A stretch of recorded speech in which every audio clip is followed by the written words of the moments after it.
Here's something new I've been working on. It's Quickshot 2, or now known as Q-Shot 2. The previous version did a bunch of camera animations, which I'm not going to go over. But camera animations used frames, which are the usual way of doing animations. But what Quickshot 2 can do now is apply driver animations to anything that's an object, such as um, meshes, lights, cameras. It doesn't matter. You can see that it's playing right now. You can see the timeline. I've got no keyframe set.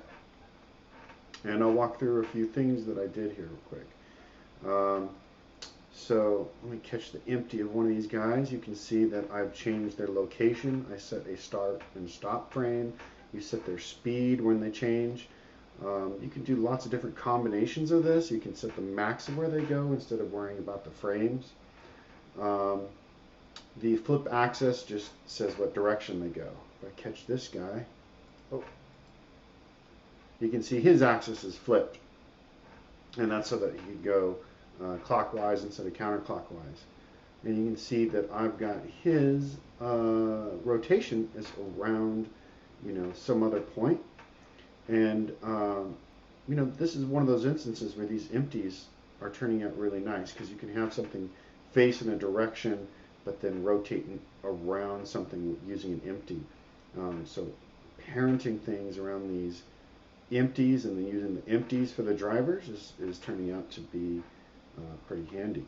So one of the things I was doing on this guy, on this drone here, I've got all of the driver animations are, well, all of the little hovering things are attached to this empty. Let me go and stop playing this so I can catch up with it. And you can see the locations like do this sine motion, which means it goes back and forth. And you can adjust what those are. You can see that it's grayed out. That's just because I'm not in frame 1. It's a little confusing if you start adjusting things on every frame, because we don't have keyframes and stuff. So on frame 1, you get to adjust things, and you hit play, and you can't mess with them anymore.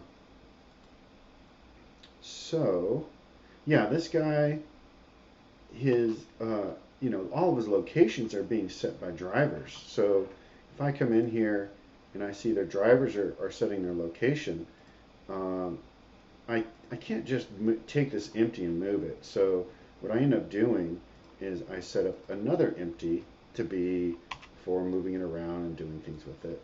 And you can see wherever I place that, that's where it's going to hover from. So that's going to be its base point. It's hovering relative to that empty that I've got.